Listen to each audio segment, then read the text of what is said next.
Yes, good evening, everyone. This is Brother Benson Media. Today is a Saturday. We are lucky to have this show. We'll just try to do analysis of what happened yesterday. That is the meeting that the DP had with the journalist. We'll try look into that. And again, maybe some other political happenings which happened today and maybe yesterday.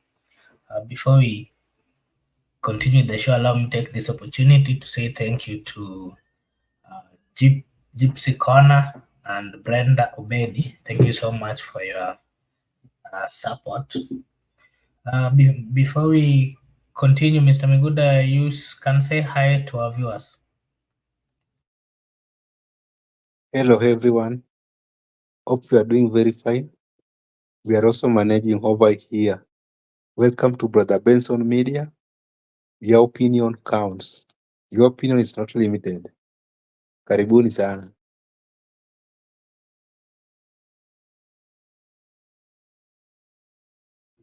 Okay, thank you, Mr. Miguda. I just wanted us to continue right away. I don't know if you watched yesterday's. I don't know if you watched yesterday's interview. Yeah, Marco Bura. I was glued on my seat. I watched it until it was over. I watched everything. Sam Gituku, who was interviewing Deputy President Rigathi Gachagua. I watched it, yeah. Okay, thank you. Yeah. For those of us who watched the show, the deputy president was very clear. He narrated all the tribulations that he's been going through in this government, and to us as a citizen, we are not really. I think we are familiar with such kind because this is not the first time we are seeing this. We saw this in the last government when Uhuru was the president and William Ruto was the deputy president. So it's a familiar thing. But from the comments of one Geoffrey Rigathi Gachagua, he looked a bit stressed and even acknowledged the fact that he has not come to terms with what is really happening to him. Together with his family, they are not really, they've not accepted the fact that we are here and that things are not working. But again, before that, we saw that the deputy has been trying to go to several places within the country, and whenever he's in those places, he's tried to speak to the people. He's tried to tell the people about what has really befallen him. He's tried to explain the differences that he's having with the president, and that he also said that he was removed from the president's planning WhatsApp group. So maybe before we start, allow me to play that clip because that is the ending of our topic today.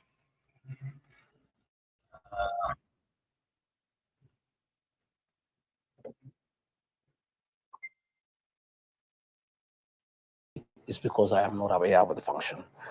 And the function they see me in is the one I've been invited. But previously, I had access to the diary, and without even talking to the president or even to the controller, I would align my diary with his, because his takes precedence over mine because he's a boss. You know, now it becomes very difficult for me even now to work on my diary because I don't know what the president has. So it has really even made my work very complicated because I am just there, not knowing what the president has. So I am not able to arrange my events, going forward. But what I'll do, I'll talk to the president at the right time, and I'll see what is the problem. Okay. I don't think the president, in my view, will be petty to ask anybody to remove from the diary. I think it's just some handlers around the presidency who want just to create mischief, to portray me as somebody who is disrespectful, and to portray me as somebody who is absconding duty. I am a workaholic, and everybody knows, including the president. I'm available for duty. I'm available to assist the president 24/7. Right. But work needs to be made, straight so that we are able to work properly, so that I align my diary with his, and I'm able to assist him as it is supposed to be. All right. Who is the custodian of that diary? There is a page with everybody there. There's head of public service, there's the president himself, there is a controller of state house, there's a deputy chief of staff, there was me, there was my chief of staff, there was my private secretary, there are security people, the people really who handle the president and myself were in that page. And we even share. What do you mean with the page? No, they are the ones who handle the president's issues, his movement, hospitality people, security people who are in that page. Yep. So that once his activities are known, everybody aligns automatically, and there has been a lot of efficiency because you have the information so that you are able to plan, you are able to coordinate. If you are flying, you know, you are going by chopper, you prepare. If you are going by road, you know. But when you don't have that information, then it becomes extremely difficult for my office to align with the president's office. Help Kenyans understand. So this diary, is it a physical book? No, it's a WhatsApp group. It's a WhatsApp group. WhatsApp group. It's every day, things now are good with this digital space. It's a WhatsApp group, and it's updated as you go on. And the president updates it sometimes himself, the controller does, and we all keep on aligning. So sometimes he'll have a program, he'll move it from this day to that day. I get into my diary and change mine and align with his. You understand? So your team is no longer in that WhatsApp No, group? I am myself. I was removed. My private secretary was removed. My chief of staff was removed. So we have no access to the president's diary. Who removed you? The private secretary to the president. Who's that? Yeah. He's called Mayo. I'll show you. I was looking for my phone. I wanted to show you. He removed me. So once we are not there, then we don't know what's going on. So let no Kenyan, and let those people in State House who are trying to say that I don't attend meetings, let them return me in the page so that I know what the president is doing, where he's going, what time, so that I'm able to align and give him support, as I've always been doing. But I cannot do it when I don't have access to that information. Does the president know you're no longer in the WhatsApp group? I don't know. I've not asked him. You haven't? No. And it's been how long? You said a week? I think it's about a week. About a week. About a week. And you haven't spoken to him about it? No, I've not spoken to him about it.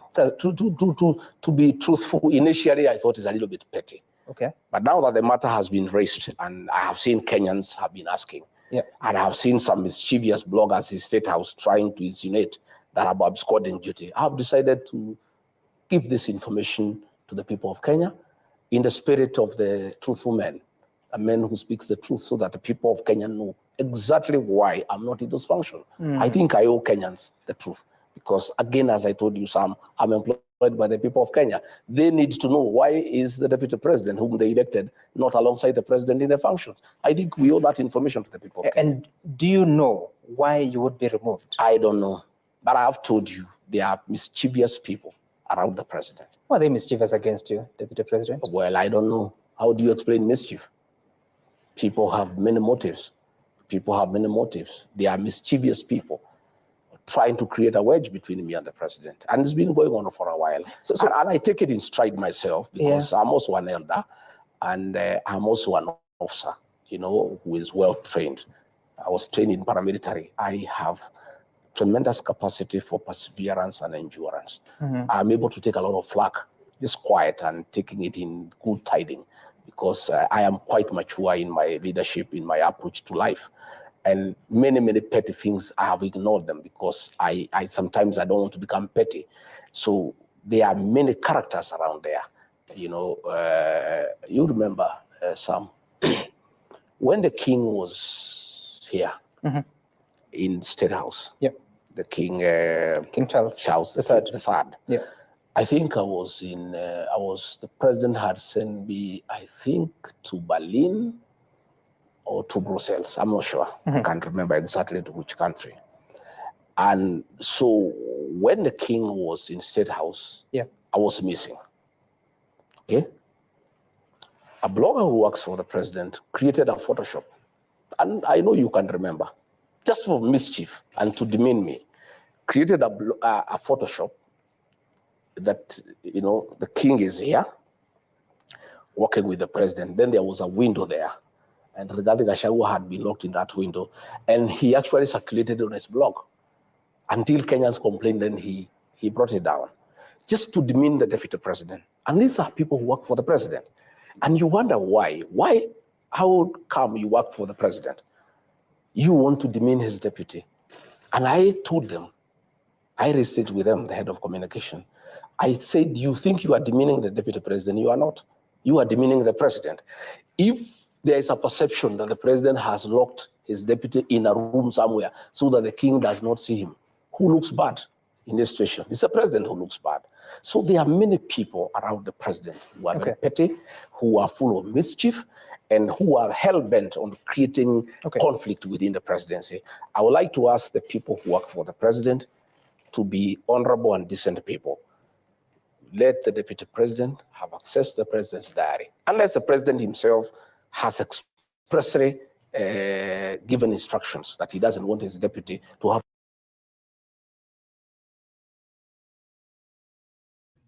Yes, Mr. Migod, I think you've watched that clip.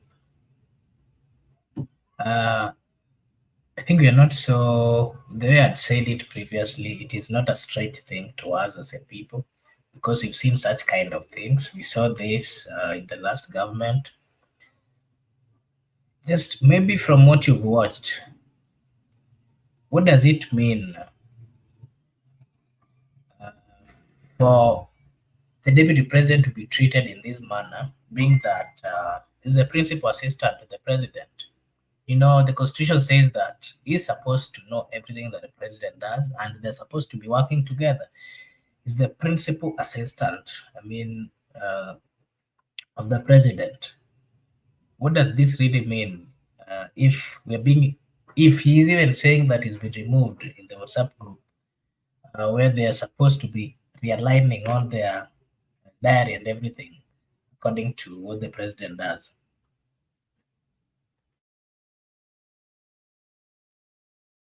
From what I've watched and from what I've heard from Rigiji, the marriage is over and the priest has left the vicinity. So the bride and the bridegroom are finding their own ways. Makobura, we say here that Rigiji's goose has been cooked. He has been fattened for the market day. William Ruto will never forgive him. It's Rigiji who sold to us William Ruto. He was praising him as a good man, a man of God, a man who has the Bible, and Raila was so-called Muganga. If you watch the video, the full of it, there's a place where Rigiji is uploading Raila, that Raila is the best man ever. And he said that a king cannot pronounce itself twice. To mean that Uhuru Kenyatta, their kingpin, pronounced himself that Raila is a good man. It means Raila indeed is a good man. So, the question was, being the principal assistant to the president, is it in order for him to be removed from the president diary, that is the WhatsApp group? It is not in order, Makobura. But before we come to conclusion, we should ask ourselves some questions. Number one, what about Ruto? What is Ruto saying about this thing? Because we cannot listen to one party, then make our conclusion. It should be more of adversarial, whereby the accused person also has a time to be given for hearing. We can't hear from Rigiji, then we make conclusion that Rigiji is being mistreated or Rigiji has been removed from the WhatsApp group. What about Mr. William Ruto? What is he saying about this? So we should hear from Mr. Ruto so that we can make our comparison. Rigiji is a crying baby. He should not cry. He should face, yes, he said that he went to paramilitary before joining the work, that for Dio. He said that he's a perseverance guy. He's a resilient guy. He can persevere through obstacles. Why is he crying? He should face Ruto head on. He should not be like a crying baby because he has been removed from diary, from WhatsApp group. The reason why I'm saying that he should not cry is because Ricky G is the one who sold to us Ruto. Ricky G is the one who gave us Ruto. Ricky G is the one who almost fought Uhuru over Ruto.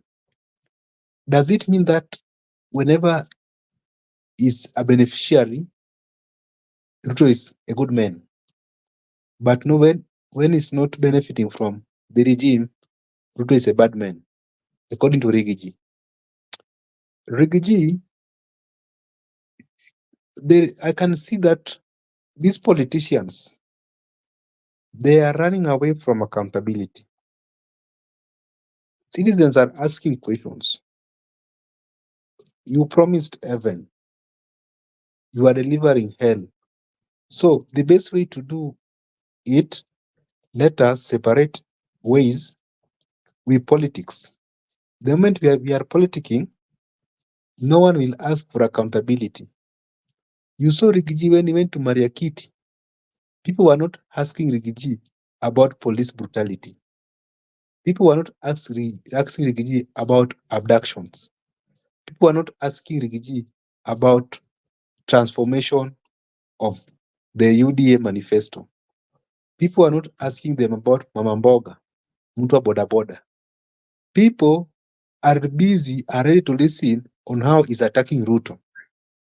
Whenever Ruto, or today you have even Didmas Baraza, people don't ask Didmas Baraza questions about accountability. People want to hear how is Didmas Baraza attacking Rigiji. Whenever Ishungwa is around, people want to see how is Ishungwa attacking Rigiji. They are escaping from accountability. And this is a very bad culture as a country. That once we have promised the people, then we get ourselves into those offices, we create a crisis, or we create a diversionary tactic, or we create a rift between ourselves so that going forward, we do campaigns instead of working for the poor of Kenya. They have seen that first time is almost over. They have nothing to tell people they have done.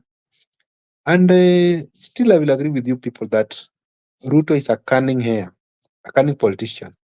Ruto can do anything provided that he's not accountable. He's not ready for accountability. That's why he has decided to fight with Rigathi Gachagua and brought Raila in so that going forward, they continue politics. We are just from elections the other year, 2022. And it was very competitive and extensive elections in the history of this country. What is it that is so urgent that we must go back to another campaign trail?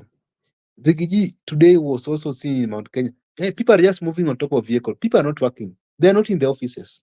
Arambe Avenue is very empty. If you walk to Arambe Avenue, Arambe House for the president and Arambe Annex for the deputy president, things are not moving on. So, from my point of view, Rigiji, before crying like a baby, he should be held accountable together with his spouse, Mr. Ruto. Let them deliver what they promise people. Let them transform the UDA agenda. And also, let him not cry to the public. Let him not seek sympathy card from the public because it is him who sold Ruto to the public.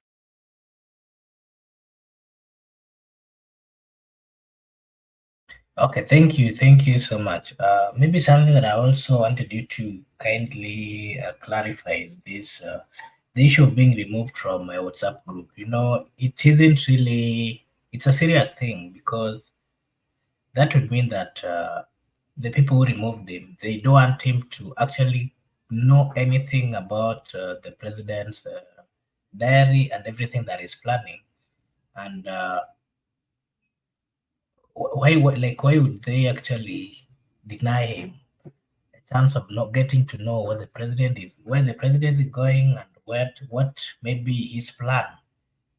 And again, if you keenly listened to that clip, you know, the deputy president was speaking in a way that he doesn't really want to criticize or to attack the president directly. He's saying, as far as what he knows that the president is a good person. The president cannot do that. The president cannot remove him. But again, from the WhatsApp group, he's saying that the person who removed him from the WhatsApp group is a private uh, secretary to the president. And that brings me to this question. Do you think the secretary of the president would do that without the knowledge of the president? And what is it that Makobura, they're Mak- trying to hide, that they don't want to allow him to get to know where the president is going? And again, what does that really mean or explain to us as a people if the principal assistant of the president is not aware of what the president is doing, to an extent that they go to different. The other day, the president was in Nyeri. His seat was there actually the whole time, and the deputy was in another place. When he was asked, he said that he was not aware. Maybe an explanation of that. Makobura, there's a certain short story book titled that We Were Fools But No More. Then we were fools but no more. People were fools, but people are no longer fools. And to answer your question, I would like to read what Gachagua said that poor me, ha. Saint Gachagua playing a very convincing game. Only the naive will believe him. Yeah, the naive will believe him. Me, I will not believe him. Uh, him, him accusing Maio of removing him from WhatsApp group. And why, Makobura, sometimes, why can't he just call Mr. President? Even me today, if, for instance, you are frustrating me here in this interview, I can just call Brother Benson. And Brother Benson, Makobura is frustrating me. What is this barrier that Mr. Rigiji cannot call Mr. President to inquire why he was removing the WhatsApp group?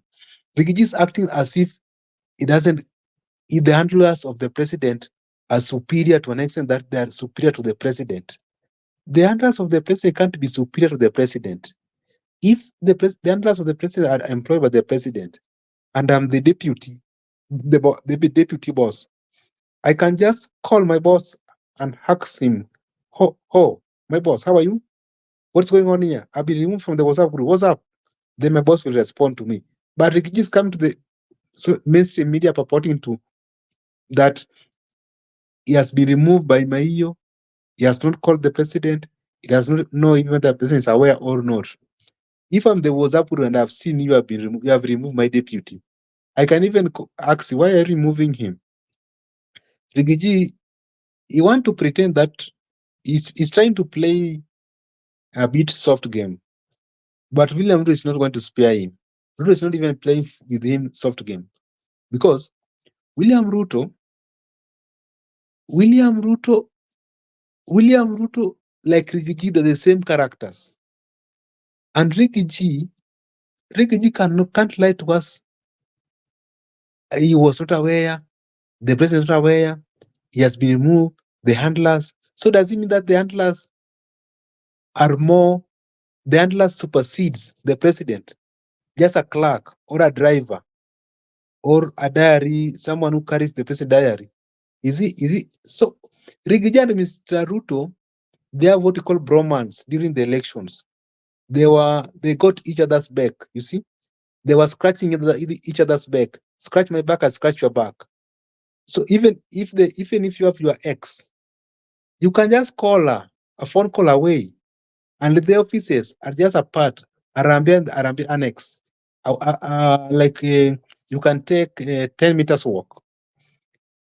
Rigiji is trying to seek sympathy vote that the people who are behind his impeachment or the people who are behind his disagreement with the president are the president handlers.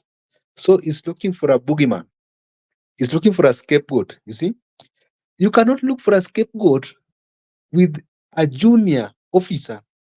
Since when do we take instructions from a junior staffs? Even in the military, junior officers don't give orders. We get orders from the senior military officers. A junior officer cannot give an order to anybody. Mr. Rigiji, let him not fear William Ruto because William does not fear him. William Ruto knows very well that he does not need Rigiji as the deputy president of the Republic of Kenya. Rigiji is aware that William Ruto does not need him. So looking for scapegoat like Maio, like diary, WhatsApp group, those are petty things.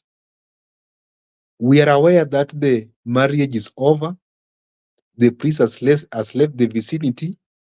It has happened in this country, Makobura. This was the first time. The case between Uru and Ruto, you saw it. Let us go back. Even during the time of Moi. Moi used to substitute his deputies like it was a football match. Even during the time of Kenyatta. 1963, we got independent. 1964, Oginga Odinga was removed. And there was creation of 8 vice presidents, with the repeal constitution.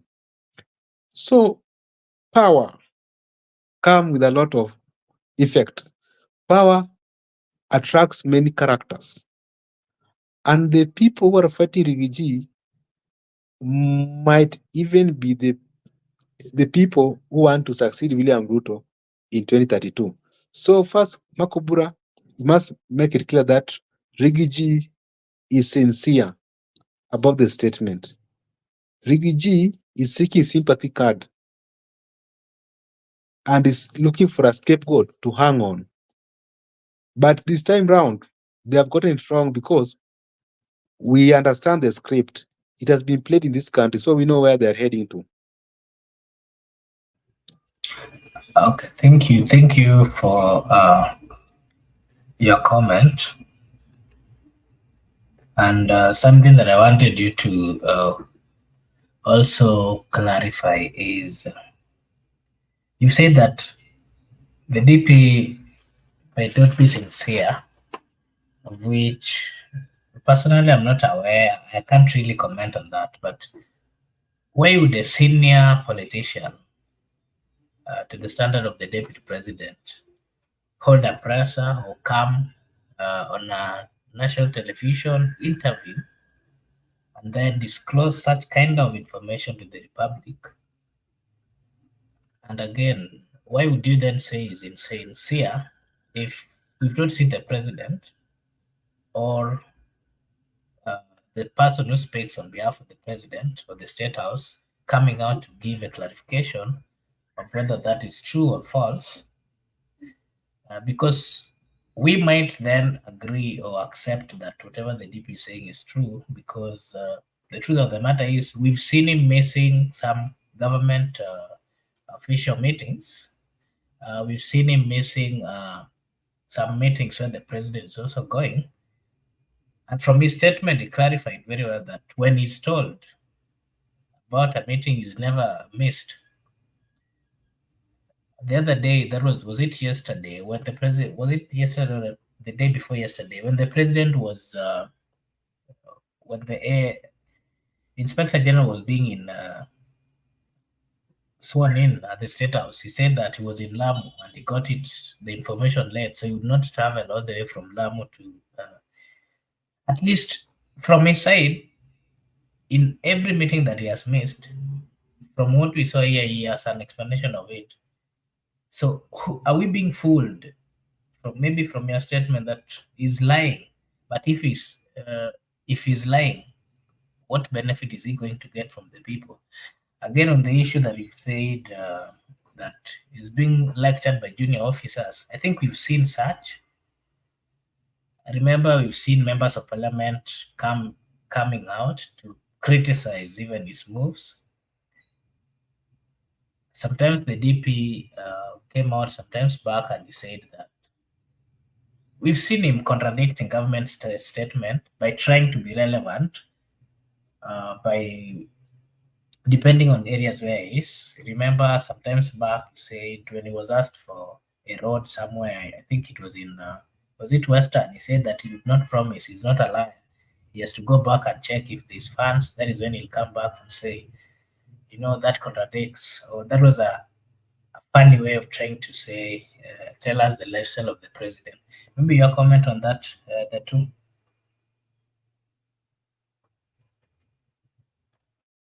Makubura, first we should distinguish between governance and politics. Both of them are insincere. I didn't say that only Rigiji. Both William Ruto and Rigiji are insincere.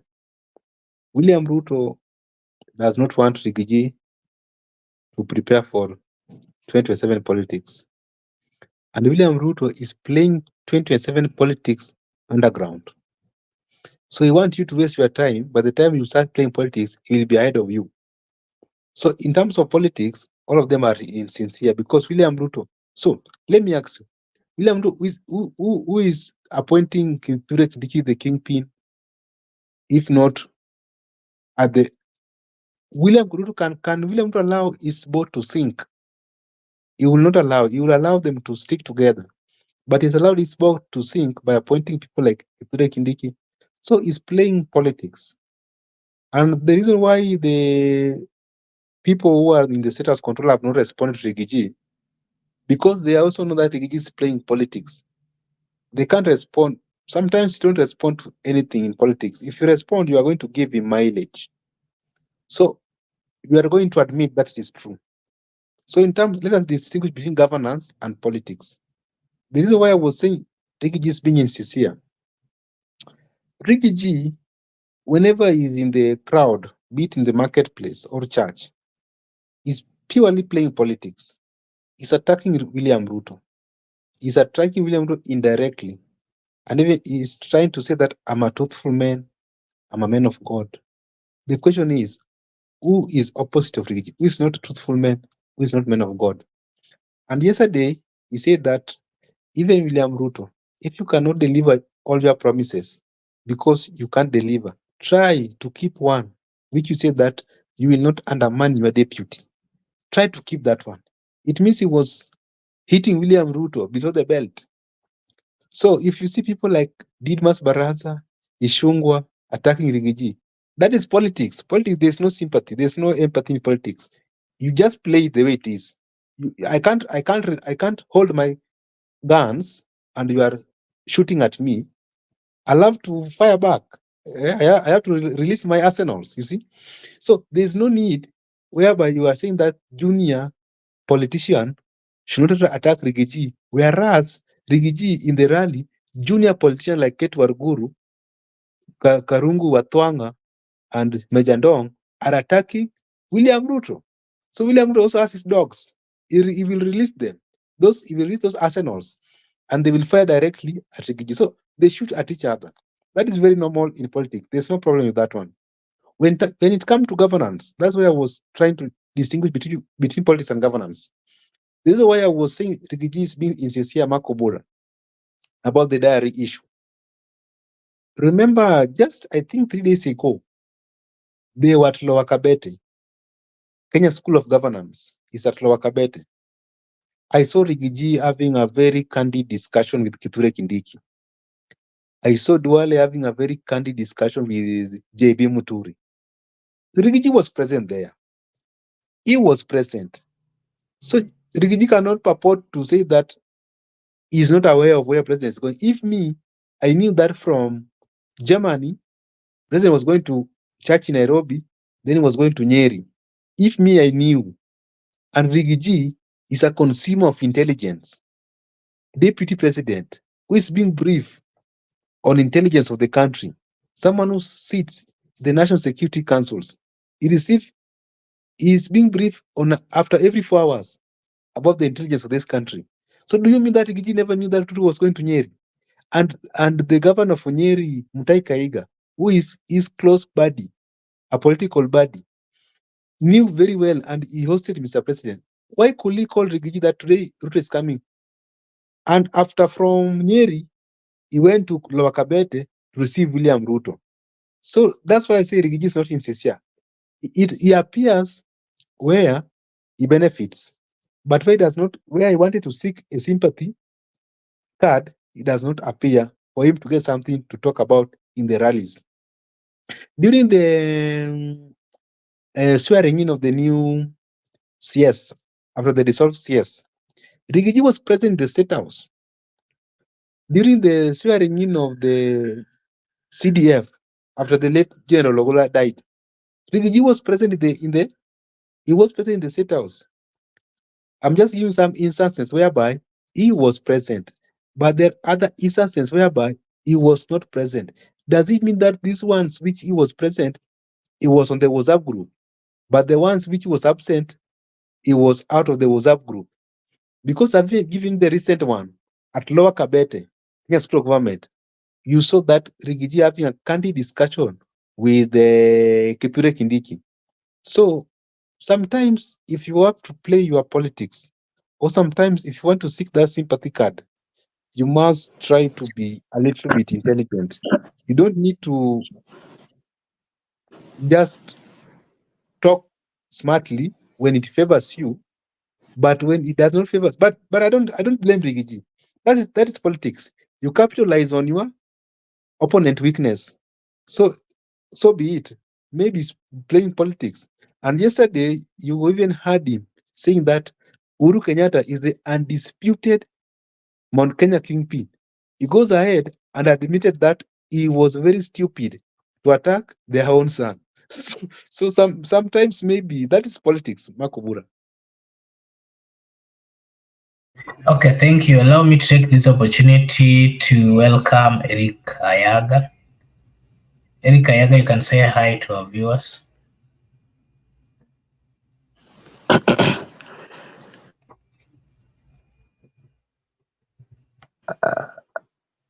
Thank you very much Makubura.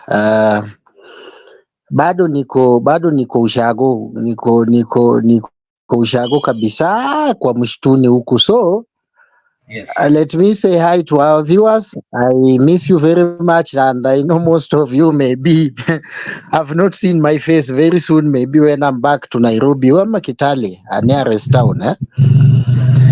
So what I want to say is very simple. Very one thing. That what Rigiji is doing is politics, and we should not even waste time discussing between the disagreement that is there between the president and the deputy. These people, they know what they are doing. Rigiji is being made. William Ruto is crafting. This is what Babu Owino used to call long con. Rigiji is being crafted to form a political party. When he formed that political party in central Kenya, he will subdue the Kindikis of this world and the rest who are still clinging on Jubilee, on UDA. And when he formed the party, he will go to William Ruto with a memorandum of understanding, and he said it is only them who went and formed a government without a memorandum of understanding. King had this, Msali had this, Wetangula had this, Mutua had this. It is only them. What Rigiji is telling you, we are forming party, and William can't allow that to happen, so he's doing it by force. Number two, the deals in government. Hii Adani Rigiji hajakula, hayuko hapo, hapa ameoshwa. So these are just two thieves who are fighting over a disagreement where maybe wamekulana. Hata nikiona kina Wanga answering these people, they are just wasting their time. Wanga is a new chairman of ODM. He needs to rebrand ODM. He needs to go to ODM former stronghold where the ODM has lost like Kwale.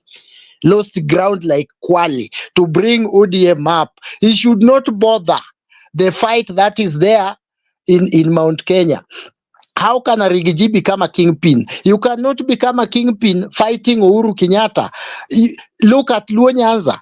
The moment you start fighting Raila Odinga, you will go down. That's why Babu Owino is trying it, but doing it smartly, not to be seen as the somebody who's confronting Raila Odinga directly, the way Rigiji did. Rigiji had to fall.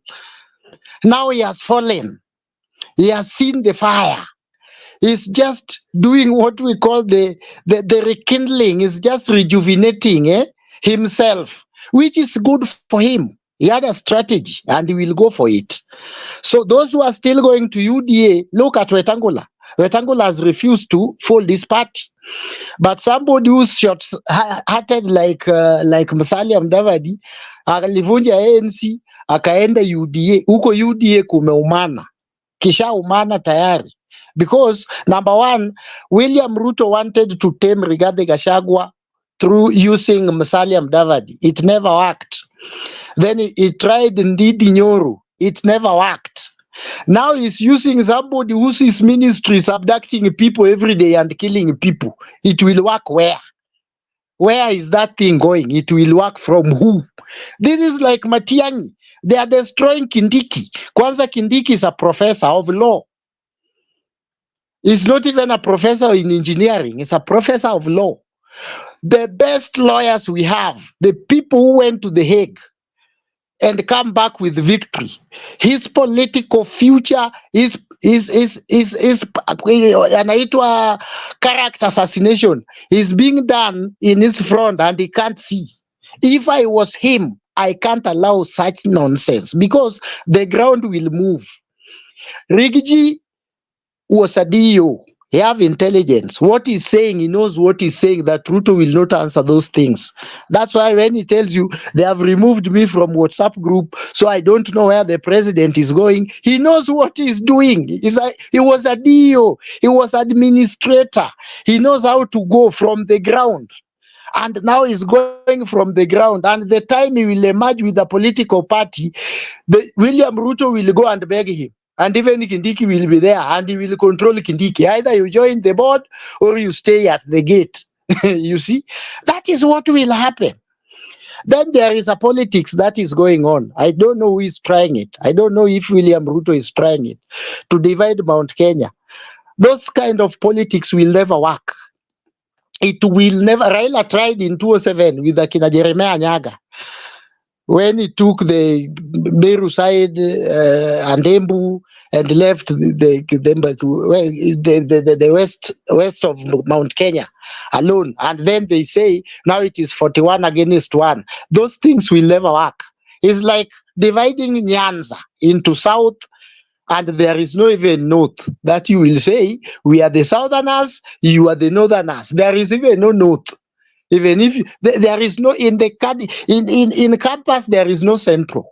It is only south and north and south, east and west. At least Mount Kenya, you can divide them in that line.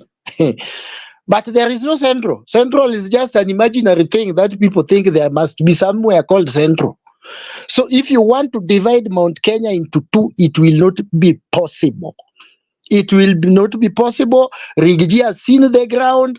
It will work. Uhuru Kenyatta tried the other day by telling us we are climbing the Mount Kenya with Baba. He saw fire the last minute. Now, by the time Mount Kenya was voting in unison, they never had even a kingpin that is crowned by the Kiama, those elders. There was none.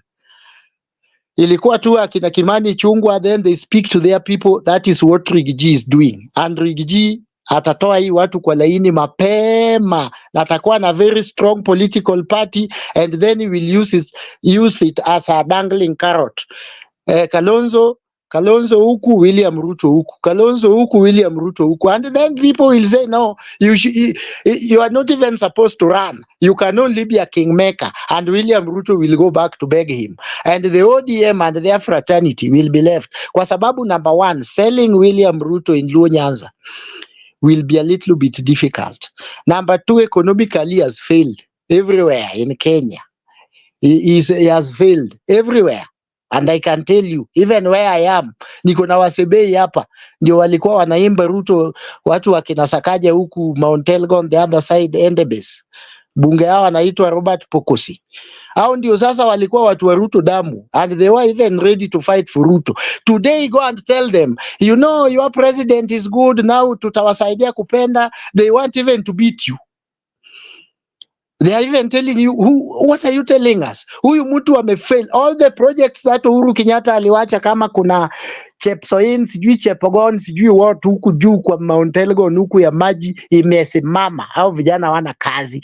Endebess Kitale Swam Road imekwama, iko hapa haiendelei, na Uhuru aliacha ikiendelea na African Development Bank. Kutoka Kitale enda Kapenguria Makutano, hiyo njia ya Murpus imekwama, contractor yuko pale, hakuna kazi inaendelea. Sasa Swam border ilikuwa inajengwa, I can even send you pictures, I was there today. Swam border imekwama, the Uganda side iko sawa, ishamalizika. Museveni is just waiting the Kenyan side to finish our side, so that two presidents can meet at the border to launch that officially. Our side imekwama. Hao vijana wenye walikuwa wako kazi hapo wote, Wasebei wote na Wagisu walikuwa wanatoka huko juu Uganda, na uongeze na hawa wengine wa hii pande hii, hakuna, they don't sing that man. Imeanguka na ni ukweli. You know, if that Kebaso Morara goes to the ground telling people these things, people are saying, oh, is a man on a mission, sijui anataka pesa. Ni ukweli, those projects zimesimama. I was in Kitale before 2022. That's when I came to Kitale. When I went back to Nairobi, I only voted, then I came back. Since then, nimekuwa mteja huku. Natembea, ameanza hospitali ingine inaitwa Tomboya, less than 1 year, imepakwa rangi inaisha. Natembea, ameanza stadium Kitale stadium, imepita hata ile ya Siaya yenye Rasanga alianza huko, iko karibu kuisha. In fact iko 50%. Governor anajaribu, lakini hizi national project like Kitale Endebess Swam Road inaenda mpaka Kapchorwa huko Uganda, 72 kilometers deep inside Uganda, imekwama, haiko, nothing is going on. Hiyo ingine nimekuambia ya maji imekwama. So at least let us tell the people the truth. There is no way William Ruto will win unless maybe miracles happen, which I don't believe on. Itakuwa ngumu kwake sana. I don't know why ODM is seeing somebody amejinyonga. Ni kama ile kitu tunasemanga a fly that goes with a cop down. Anaona COVID inaenda, bado imekwama kwa sanduku. Anaona mchanga imemwagwa, bado kimekwama huko. My friend ODM, kwanza ODM mimi ni mtu wa ODM damu. Hata juzi tulikuwa nyumbani, tukaambia utiende Amolo, keep quiet, don't involve in those nonsense, nyamaza, relax, kitaumana hapa mbele. It is either ODM will be the first party to betray William Ruto before 2026, after 2026 heading to 2027, but if they stick to him, ni kama Raila alistick na Uhuru, na Uhuru anaenda nyumbani, na they stick to Uhuru, we are being warned, tukabelieve on a deep state and sijui things that do not exist, tulienda hivyo. I think if you have a question, huku ni mtaa, natumia net tu ya kununuliwa. Okay, thank you. First, I don't know if you know of someone called Ambrose Weda. He's a senior counsel. Unajua mtu anaitwa Ambrose Weda? He's a lawyer.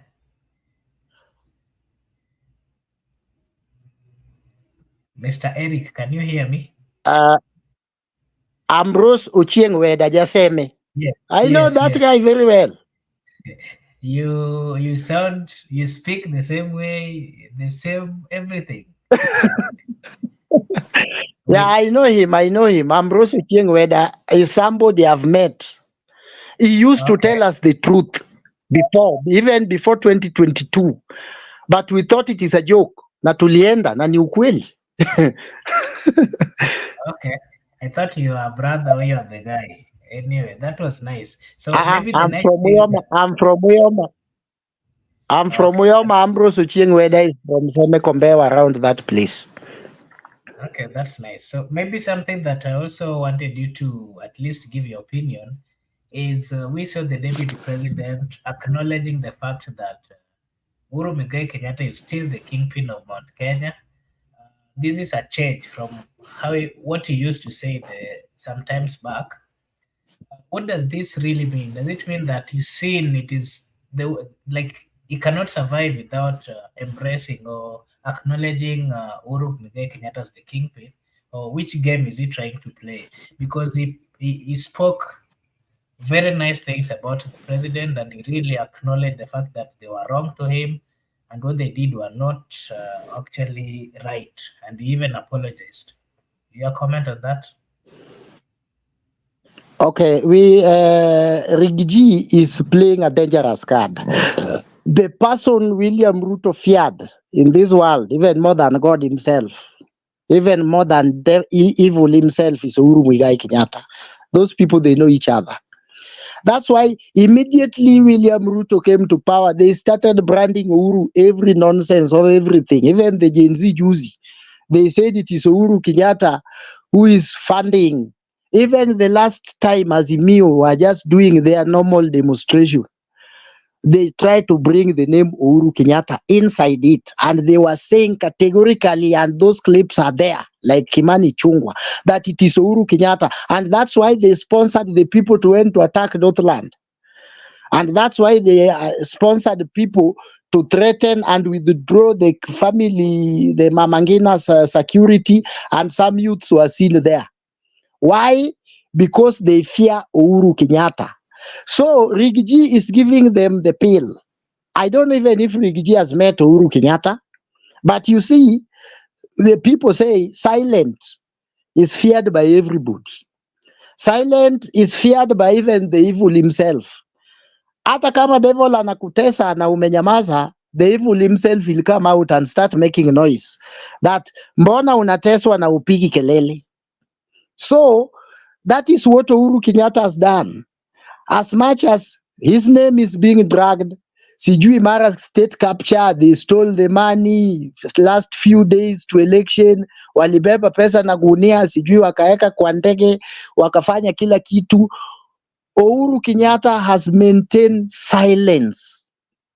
Then came Azimio demonstration, he was called, he maintained silence. Then even the Gen Z, people like Miguna Apa, they were just fighting on their own, nobody giving them money.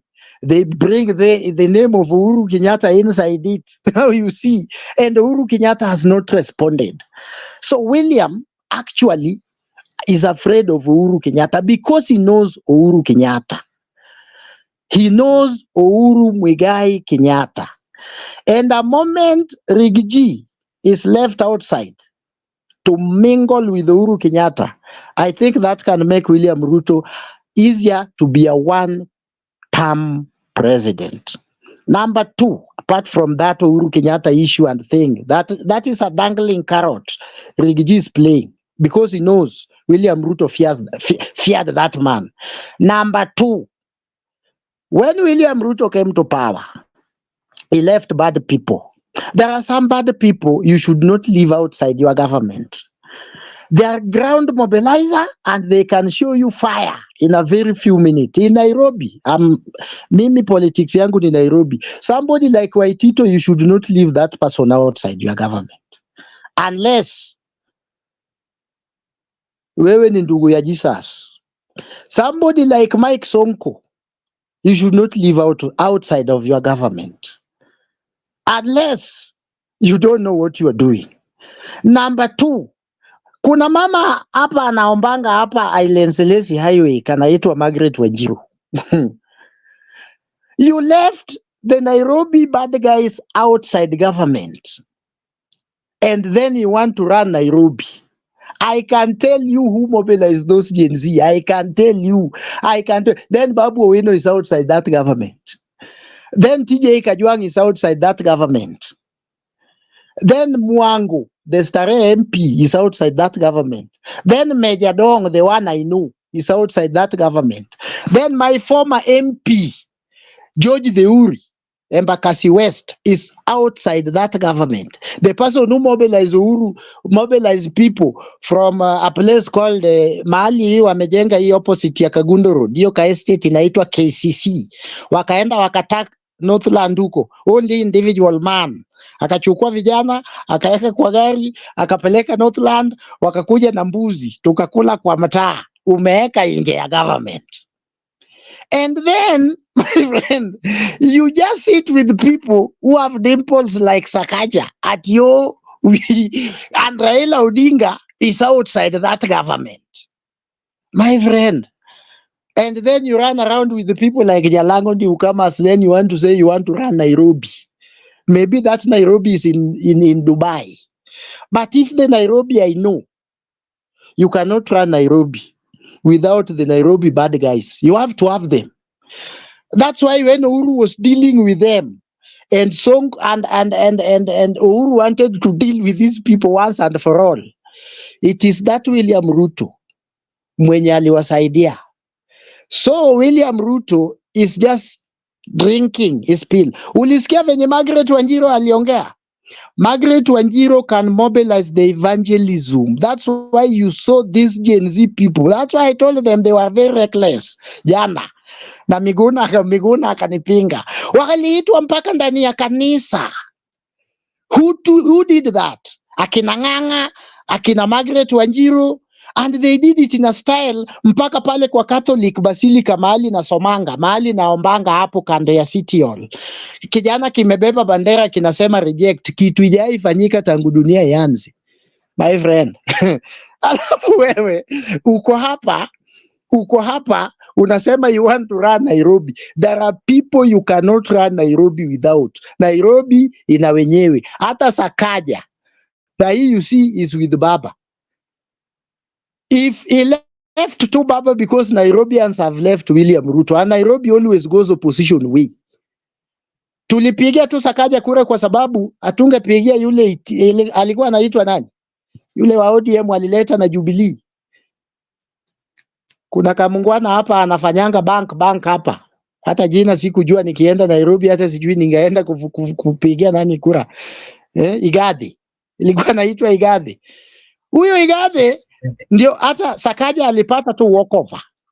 Sasa Sakaja saa hii anafuata Raila mpaka huko Poda Farm mahali Raila amefuga ngamia huko. Juu akiwacha tu Raila kidogo hivi saa hii anaenda nyumbani. Alafu there is a political mistake Sakaja anataka kufanya na niliona juzi. Ati anataka kutoa yule Muchiri aweke Raphael Tuju as the deputy governor. Sakaja akiweka Raphael Tuju deputy governor kama next week but one, impeachment yake itakuwa imefika Senate na atakuwa anaenda nyumbani. That's why Sonko never appoint deputy after I realize he left them for at least wanajeshi walinde Nairobi. Nairobi, that was our overthrow. Sonko was overthrown like a president of a nation, and the military people were plugged there to rule Nairobi because it was not easy. And that is the fact. If you want to run Kenya and run Nairobi, there are people you have to be on your side. Those bad boys. Like you see, let me give you an example of Dubai. You see, Dubai is a very small nation. Wakora wote wa dunia hii, the leader of Hamas, the leader of Afghanistan, yule alikuwa Taliban, the ISIS, Al-Qaeda, wote huko ndio wako na mali, na huko ndio wazazi wao watoto wao wanakaa, na huko ndio watoto wao wanapata passport ya kusoma ng'ambo, na that country is very small. Hata saa hii ndio ina lead kwa negotiation between Israel and Hamas. If you want to rule places, look for some few bad guys and put them on your side. They might help you. They in terms of mobilizing, wako sawa kabisa. Makubura. Yes, yes. I'm still coming back to you. You said your internet is not very stable, so I want us to go a bit fast. The next question is: you've talked about Sakaja and the running of Nairobi County. Just some few weeks ago, there were some people who were being told to move around Wakulima. They were supposed to be taken to somewhere else, and they resisted. There was a demonstration actually in town that day, and while the deputy president was having this interview, he told the people of Kenya that those people needed or wanted to talk to him. And when he went there, he spoke to them in their native language, that is Kikuyu. And he also explained that he's the one who campaigned for Sakaja. And while he was seeking for the votes, he told those people in their language that kindly vote for Mr. Sakaja, is going to protect your interest and I will follow up. And him going to talk to the people of Nairobi, and he's the deputy president. And remember, as a country, the constitution we have separates the power of county government and the national government. And again, with the difference that he has with the president, how are we going to maybe see all those things that he promised these Nairobians that they are going to be done by the governor? Because we've seen them speaking differently. They're not actually speaking the same language with the governor. And how is this going to change the politics of Nairobi, being that it's from the Mount Kenya region and most people actually who works there, most people who sell there are also from the Mount Kenya region?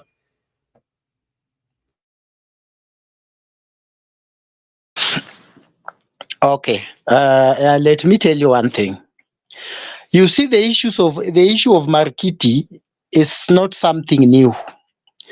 If you have been in Nairobi for some time, there was a supermarket that used to be called Jack and Jill somewhere there.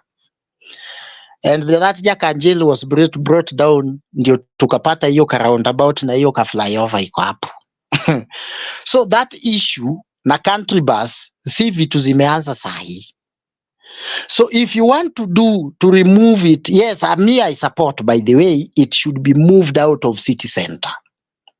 But do it in a way that it will not bring chaos. And know every moment, every steps you make as a politician, there is a political repercussion that comes with it. Somebody can just go. What Rigiji went there to do, he just went there to incite Kikuyus that are working there. He never went there to talk to Luos or anybody. He just tell the Kikuyus, you are the majority, incite them against Sakaja. Then he walked away. Hizi stories zingine mingi. Anakuambia sijui, he went to his language. Yes. Do you know that the bad man who talks like a Kikuyu, did you know he's a Luo? But if you met them there, they speak Kikuyu. Did you know that the guy who was caught on camera going to the airport making a lot of noise, did you know he's a Luo? But if you met them down there at Markiti, they speak Kikuyu. So they are tribeless. Hapo ndio tribeless ni wengi, hiyo mtaa. So they just need an inciter. They are the people who need inciter. And Rigiji knows the politics. Let me go and incite these people against Sakaja and William Ruto. Na hapo ndio Margaret Wanjiru anawaombeanga. Unaona hao watu wote ulikuwa unaona hapo. Hao ndio members wa Margaret Wanjiru pale. And she's silent. Hao ndio watu wanajazanga hiyo kanisa yake. Hiyo kanisa hata ina parking ilikuwa nyuma kule imegongwa. Ndio maana amepiga kelele kikatulia. So wadozi ni wachache. Hao ndio wadozi wake. Hao watu wa Markiti. So when Rigiji is going there, he knows the card is playing. And after that he went where? To Nyamakima. Pale mahali mtu anakuambia mimi naitwa Jacob Mulu Mwangi hapo. Hiyo area ndio wanakuanga na jina kama hizo. Jacob Mulu Mwangi, hiyo area ya Nyamakima hapo. You cannot separate and mpaka Murang'a Road. Hapo chini, hapo kwa garage, mahali Grogon ilikuwa. You remember the story of Grogon? Ilileta shida mbaya sana. Ililetea Sonko shida kubwa mbaya sana. So that place imekuwa na shida. Kutoka Markiti, kuenda Nyamakima, even parts of River Road, mpaka Globe Roundabout, hiyo njia ya chini, imekuwa na tatizo kidogo. The town must be clean, yes, but do it in a way that at least haitakuwa na that political repercussion. Number 2, unaona ile market imejengwa huku kwetu Embakasi East. Hiyo imejengwa karibu na mimi kabisa. Hata mimi nilichukua stall hapo kitambo, si sahi. Kitambo. Because I was working in the Sonko's government. So when I was working in the Sonko's government, hiyo kitu na hiyo ka fire station Sonko ndiye aliwajenga. Hii kitu yote Sakaja inafanya na hii ingine iko Kariakoo. Hizo ni kazi ya Sonko. So apeleke watu na wajue hawana pa kukaa, wanaenda kukaa kwa parking. Hiyo kitu yote imechukuliwa na the residents of Embakasi East na neighboring constituency like Ruaraka, Embakasi North, Embakasi Central, Embakasi South and maybe Makadara kidogo, na wale wengine wametoka Madhari. So ajue hapo iko full. So there is no place for those people, by the way.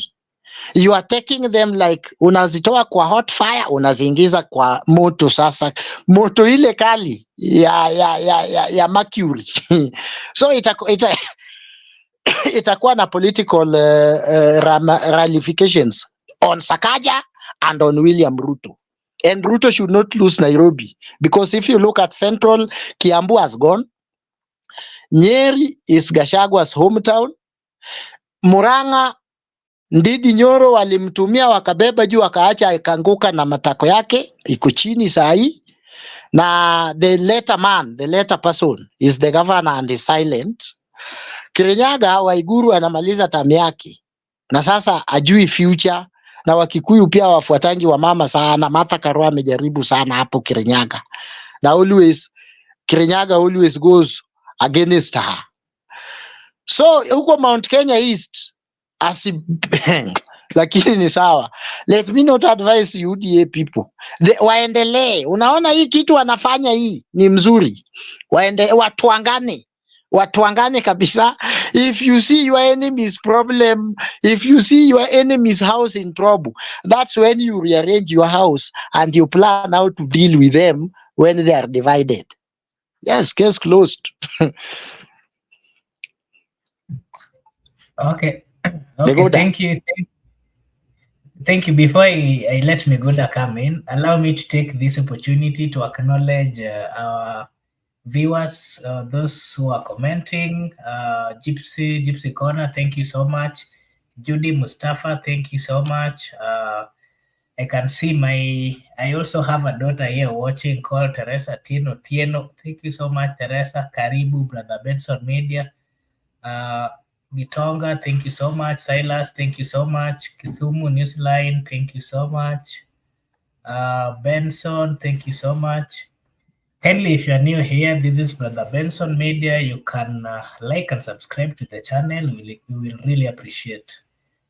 Mr. Migod, I think you have something to say. I just have two things to respond to my friend Eric Ayaga, but you have already contributed in my previous submission, so I think we'll go forward from there. Eric Ayaga, first, I have to acknowledge that you said that I was not happy when you call us reckless. No, not that I was not happy. I did not take it personal. It was just a friendly fire. So, and I agree today that, of course, you are my senior and you understand that. You see, you even work in the Mike Sonko government. That time I was still in high school. So you are my senior. I did not take it personal. And also, you talked about the issue of that Gen Z, I think it was not a one-man show.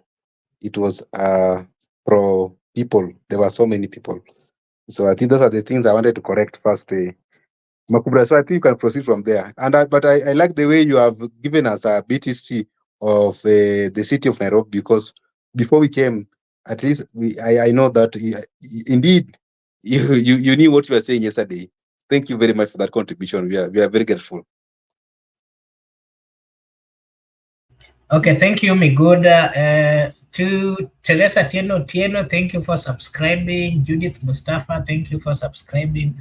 Brother Eric, before maybe you leave, we are seeing a situation where the deputy president is back to the people and is really crying bitterly to the people. He's trying to seek for attention, whereby he's trying to explain to the people the reasons why he's not being seen on the platform, especially where the presidents are going, and also the people have also been very keen. You remember last day, the other on Sunday, the president went to Nyeri, and Nyeri is the background of the deputy president. He was nowhere to be seen. His seat was actually there the whole time. And the people of Kenya noticed that, and they've been speaking about it. Some are saying, oh, it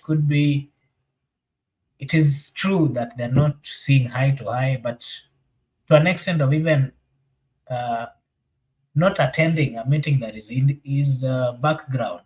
What does that really mean to the people? But again, remember the same strategy that we are seeing the deputy president trying to show to the people. It is the same one that the president used.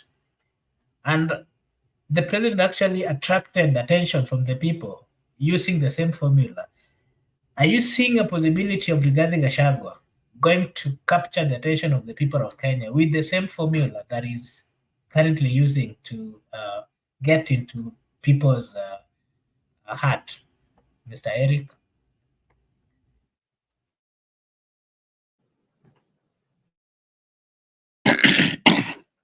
Okay, thank you very much. My friend, leave the people of Kenya alone in all these stories. Rigiji comes from a region where people do not vote for something, they vote against something. Do you know the year when Kenyatta died? 1978, October 20th. Since then, even when Moi was now becoming the president, there were people who called it a passing cloud. Though the majority of people are coming from where that region where Rigiji is coming from. So since then, even the first election after Kenyatta, they vote against Moi. They vote against Moi again. They voted against Moi until Moi leave power in 2002. The only past time these people vote for something and they were voting against Moi and Uhuru Kenyatta then is 2002 again. They voted against Moi ile wakati I think I was in class 2 when they were singing yote yawezekana bila Moi. Yeah? Yote yawezekana bila Moi. It was vote against Moi. Kibaki was never voted for in all his presidency. Kibaki got into presidency when people were voting against Moi. And the central, kwa sababu all their life they have been voting against, that was their kawaida thing to do. Yeah? Come 2007, they vote for Kibaki because they were voting against Raila Odinga. They never voted for Kibaki. They were just voting against Raila Odinga. In 2013, they voted against Raila Odinga. In 2017, they did the same. In 2022, they vote against Uhuru Kenyatta, their son again, the same way they did in 2002 and Raila combined. So in 2027, what Rigathi Gachagua is doing is just pumping the emotions of his people to vote against Ruto. They have never voted for something, even in this. That's why immediately after vote, they start rebelling against Ruto, because for them, even now, they are even crying. They're even asking themselves who vote Ruto in. Look at somebody like the one whose house was broken, Wanjigi. Wanjigi supported William Ruto in 2002, in 2022. He supported Ruto. Once he was disqualified, he went where? He went to support Ruto because kwa akili yake na hiyo usomi yake na pesa yake, he was just voting against Uhuru Kenyatta and Raila. He was not voting for Ruto. He has no reason to vote for Ruto. Same to Gachagua. And Gachagua is going down to the people, telling his people, we make a wrong choice. Yes, they have been making wrong choices from 1963. In fact, if there are people who need a voter education, are our brothers from Central Kenya. Bernard is here. We educate these people in BBI tukitumia matembei. tukatoka kwa matembei tukaenda Sound Candid Talk, tuka-educate our brothers. It is now them who rotating Kenya here with 1 man vote 1 shilling. Something walipinga. Ndio nakwambianga, they always just vote against something. If you ask them why they are voting against something, they even don't know. So Rigiji has a constituency, and this constituency is being prepared again to vote against William Ruto in 2027, not 4. They have never, even if their votes will go to Kalonzo Musyoka, they will not bother what Kalonzo Musyoka do with their votes. They will just be there saying Ruto must go, Ruto must go, Ruto must go. What I was warning the Gen Z the other day, Ruto must go, Ruto must go. They will just go with Ruto must go. If you ask them even why Ruto must go, they don't know. Then they will vote somebody like Kalonzo Musyoka. Within few days, you ask them, why did you vote for Kalonzo Musyoka? They will not even give you a valid reason. So Rigiji is not speaking to Kenya, and I don't know why people are getting irritated when he's speaking in his vernacular. Ako sawa. You have to look for constituency as a politician. Raila have his political base. Raila, when things are hard, he call us to Kibra. Tutatoka sisi ambao tunakaa side za Umoja nini, tutapanda gari, tutaenda, tutaingia Kamkunji, atatuongelesha. Akishatu kuongelesha, he will make a political statement. Ruto has his base, political base, ako nayo. Kwa wale ambao wametembea kidogo, kuna hapa place inaitwa Kamkatet.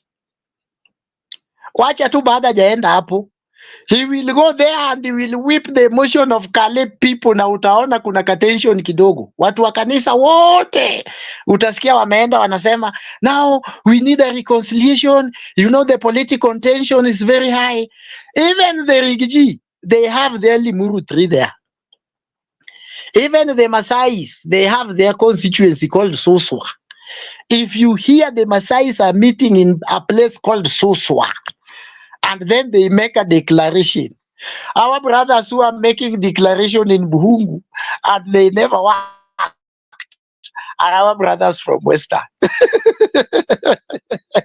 They have their Buhungus, those Buhungus do not work. But with us, from the lakeside, the Baba will just go to Kibra. Alafu unasikia tu an old man from the village Konomera, yule mtoto wa Jaramogi amepanguza machozi mara 3. Sasa hapo ndio tuko kitu amesema, hata we don't even know why we're fighting. Me, the other last maandamano, I lost one of my cousins. He was a police, the one they say he was beaten with the Kaptula, was coming down from my home there. Ati alipigwa na katunja ile kubwa, kumbe watu waliwa overwhelm, akatoroka, akaslide kwa gari, akakanyagwa na hiyo gari yao tu ya polisi. Hata ni hao maraia hao maandamaji ndio walimsaidia, wakapeleka Osi, akakufa Osi. Kwa sababu polisi they will change narrative, they turn it upside down. So Rigiji ako sawa kabisa, na mimi namsupport. If you want to be a politician, you must have a constituency. If you go back to your people, then you ngorota kidogo. Sahi unaona ameenda pale, alikuwa Limuru, na kesho utamuona Githurai, na utamuona deep inside a place called Nyeri. Kuna Kanyeri pale pia, kuna ka place hapo wana make declaration, sijui ni inaitwa wapi. Kuna ka state lodge hapo karibu. Sagana. Ataenda make hapo Is it Sagana? Around Sagana. Sagana, around Sagana area there, my friend. You will see the civil society, you will see the churches are saying, you know, the political tension is very high. The deputy president must now talk with the president. Let us relax political. You will just see by next week. Utasikia Rigiji akienda venye anaenda hivi, utasikia by next week utaanza kusikia churches Catholic, kanisa yangu ndio huwa anatangulia, and then unaona Ulisapit akaenda tena, unaona evangelism wamesakasanyika mahali, then you see Pentecostal, and then you see the Muslim fraternity, imams sijui inaitangwa aje, wanaitana tension ya political iko chini. Same, that is what Raila Odinga always do. He goes to Kibra, anavuruga Nairobi, kanaenda Mombasa pale kanavuruga kidogo, kakikuja tena Nairobi apite tu, naende Kisumu, naende Western, naende Migori, case closed. You will see even the ambassadors are calling the agreement. Let the president listen to the deputy, and let the deputy listen to the president. And number one, who taught Rigathi Gachagua that truth? It is one William Samoei Arap Ruto. And that's why Rigiji is telling him, at least you are left to work for 5 years. Me, I've only worked 1 year. Leave me alone to work for these 3 years. Then in 2027, you can do whatever you want to do with me. Rigiji is telling him, it is you, hii ni karakta yako. Where at least ulifanya kazi for 5 years. Yeah? Sasa saa hii, mimi hata sijafanya kazi 1 year, umeanza kunivuruga. What should I do? I go back to the people who taught him that. William Ruto. Yeah. So William Ruto akikula his own medicine. I don't know nini inawasha wanga huko chini. Na Rosa Buyu. I don't know their problem, those two women. They should sit and relax. Wiper is a political party. He's not even talking anything. Ford Kenya is a political party affiliated to Kenya Kwanza. Is quiet. Kingi has a party called PA. They are quiet. Chap Chap is a party. He has not been disbanded. They are quiet. Sasa kierere ya ODM niliona Nyong'o juzi. Tena nikajiuliza, who are left with our party? Our party in whose hand our party is? Are we safe? Are we safe? Because now we don't have a position. Our constitution, we don't have a position. What we have is that parliament to oversight the executive and the judiciary to create the checks and balance between the executive and the parliament. So I don't know which opposition party.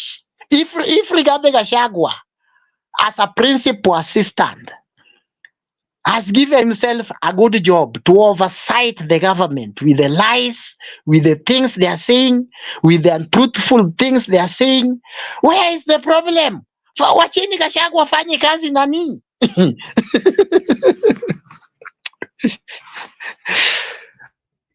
Okay, Mr. Rick, thank you so much. We have so many comments. Most people really like your interpretation and how you tackle these issues. They are very happy about your analysis. Maybe something else that before we get to another topic, the issue of Mount Kenya. You know, so many times we've seen Mount Kenya voting as a bloc, but this time round we are waiting to see because we are seeing a divided Mount Kenya, one led by the deputy president and the other one led by Professor Kindiki and the majority leader. While the deputy was having this interview, he acknowledged that the only kingpin that he knows in Mount Kenya is the former president, Uhuru Kenyatta. Maybe from where you see it, with what you're seeing happening, are you seeing a possibility of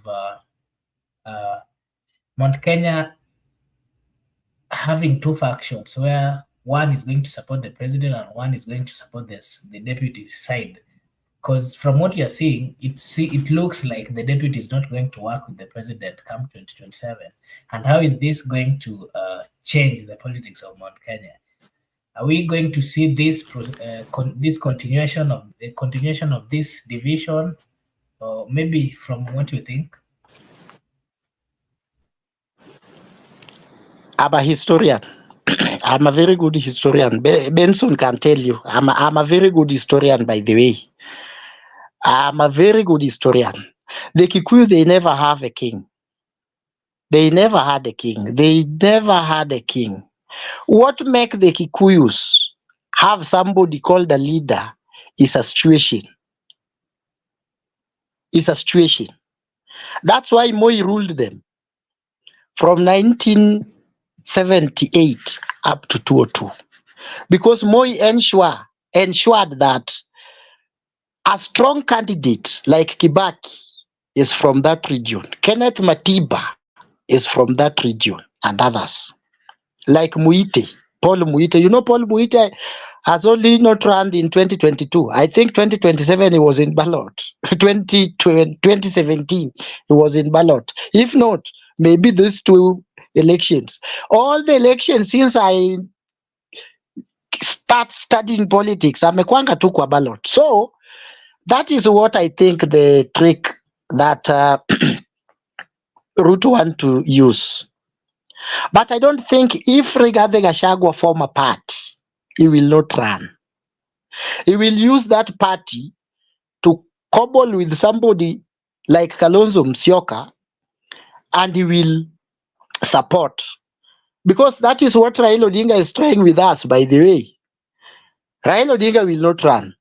He's keeping his party safe. He want to go with that party to whoever. And auction, you know, we are like goods. He said, I'm giving you ODM and this regional. That is what Rigathi Gachagua will do. But to doubt that Mount Kenya, they learned their lessons. And Rigiji is telling them the truth. Mount Kenya has learned the lesson of being divided. And they know very well that if they are divided again, they may be ruled for another 20 years or even 30. And even this time, it can even take 50. So they know. That's why we thought that when President Uhuru Kenyatta, with all system, and then the UDA had five vibrant politicians from there, at yo, we are going to divide. In fact, Raila had only uh, 30% Mount Kenya. He only wanted 30% from Mount Kenya.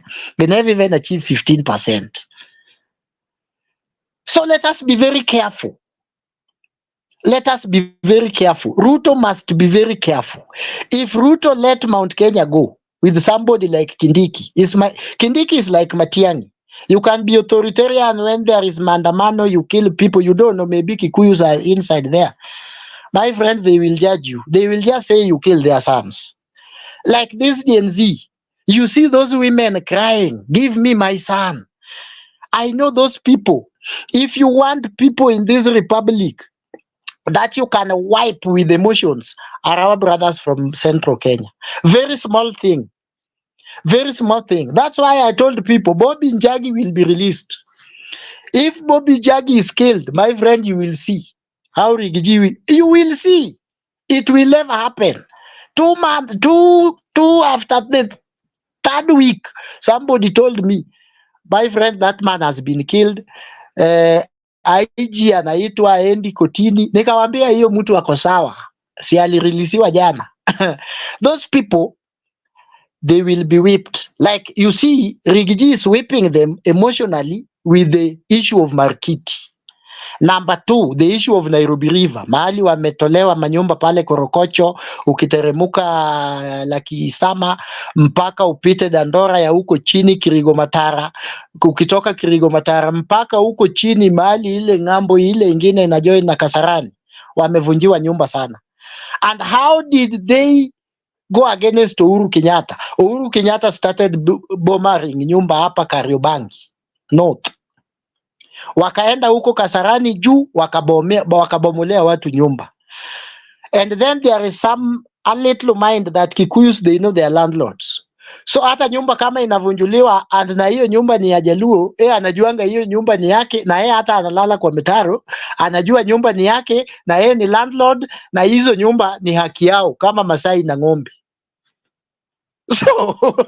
So the Mount Kenya will never be divided the way Ruto think. The way these people will be that's why you see it will be easier for Uhuru Kenyatta to forgive Rigiji, so that they form a formidable team that can go against William. And I tell you, if you just minus 70% ama 80, tuseme to 60% goes with the Rigiji, it is a very, alafu you know these people, they are the same. I tell you, nimetembea kidogo. Uliona Lamu, Rigiji ameenda matanga ya deputy governor huko, kanaongea na Kikuyu kwa sababu ni wengi huko. Utaona amekuja huku Trans Nzoia, kuna place called Rongai hapa before ufike a place called Chepchoina. Wakibakibaki aliwaleta ile wakati kama post IDPs wakamwagwa hapo. Tena ni wengi wako na MCA. So Rigiji atakuja hapo kaongee na lugha yao.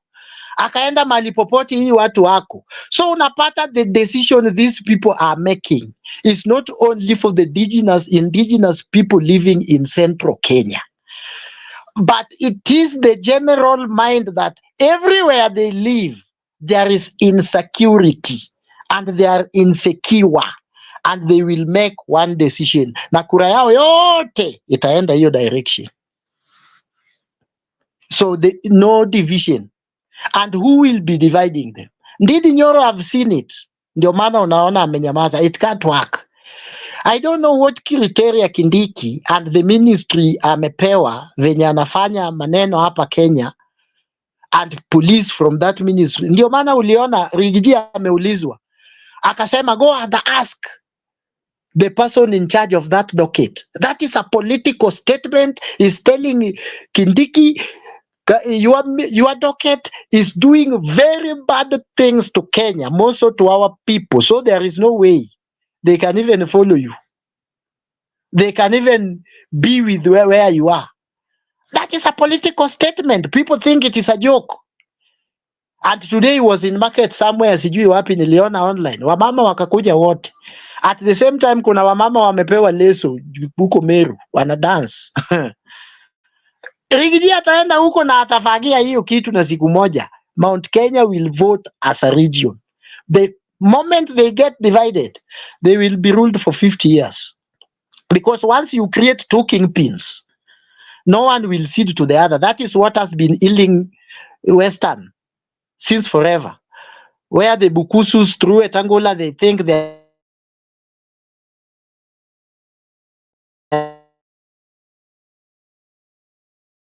are the people who should rule the Western and feels that they are the right people. They come from the lineage of kingdomship, so they are the right people to rule Kenya. Once you create those people, it's ningumu.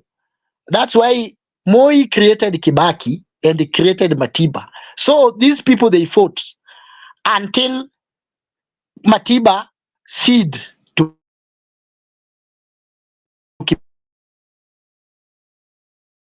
Kibaki, and then they came to power. And 2024, Ruto is wasting his time. Oh, sorry. I think his network has dropped. This is Brother Benson Media. If you're new here, kindly like and subscribe. Here we say your opinion counts. To our viewers, we are very much grateful for keeping, for engaging. We are grateful for your comments, and we are trying to get Mr. Eric back to the studio.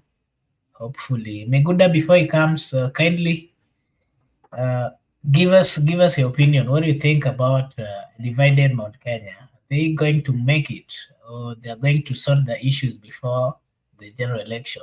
As we wait for Eric, kindly. There's where I will disagree with Eric. Eric has given us a little bit of history about the people of Mount Kenya who have existed before and how they have been divided or the division, what division can cause.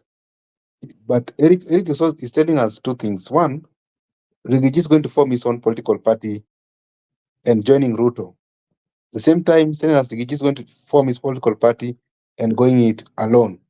So Eric ought to have tell us which stand does he stand, because we knew that why do you frustrate your deputy so that he can form a political party to come and join you, or why do you frustrate your deputy so that he can go alone? So Eric is not telling us something very important, that which way for Rigiji. I think that was the discussion. Which way for Rigiji?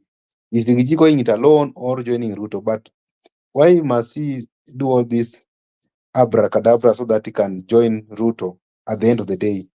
He rather go it alone. And so I told you earlier that Ruto knows that United Mount Kenya is a very dangerous card to him. Ruto does not want a United Mount Kenya. Ruto want a divided Mount Kenya, because when Mount Kenya is united, it's dangerous to his presidency. It's a threat to his presidency, even when he's the president of the Republic of Kenya.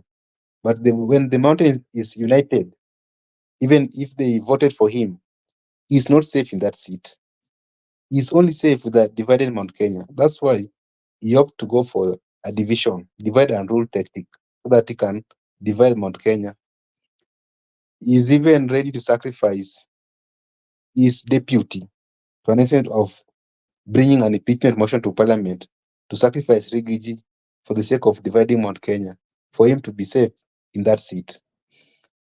Going forward, I don't think Rigiji is going to join William Ruto. Whether they're playing politics or game of mind, whether it is the long con or longest con, the way Babu Wino used to say that this one now is the longest con. Yeah, it can be a long con or longest con, but who is being con? That's the question. If Raila is being con, Raila is now in the government.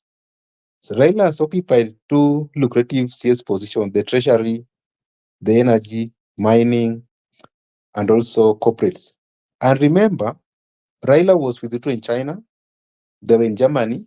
Currently, I'm receiving certain photos in New York. They are at Manhattan. I saw Raila in New York, Joho in New York, Makau Mutua in New York, Ledama Lekina in New York. You can see Babu is a lone ranger. Ledama Lekina also left Babu to join Baba in New York. So Raila has been moving the William Ruto in these countries. When Ruto will be attending the UNGA, United Nations General Assembly, Raila will be present. So I don't know who is being con here. They are saying it's the longest con. Who is being con? If you are saying that Ruto and Rigiji are conning Raila, how? And Raila is in government already. So who is being con? I don't think, if it's a matter of conning people, it is a con between president and deputy, not Raila. Raila was con with Uhuru. It came to pass. Right now, Raila has been incorporated in the Kenya Kwanza government, the so-called broad-based government. Previously, the NC government never rewarded Raila anything in terms of CS slots. This current regime has rewarded his loyalists, the CS slots. So I don't think Ruto is conning Raila, because already he has given Raila a reward. So there's nothing like conning Raila here. The question at stake here is, what fate for Rigiji when Rigiji is going to be impeached? Rigiji is going to bolt out of UDA. Today you had Didmas Baraza say that Rigiji is going to celebrate Christmas kama raia. It means the impeachment is on the way. So at the end of this year, they want Rigiji out. So you want to say that Ruto want to impeach Rigiji to con Raila. Now, does it make sense?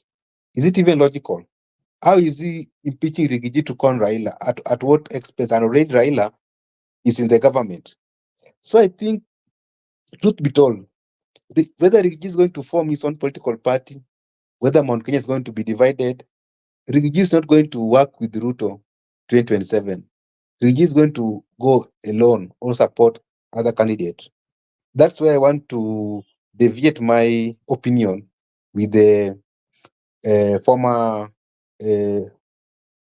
guest, Eric Ayaga, that the only point of departure from me is that Rigiji and William Ruto division is not at the expense of conning Raila.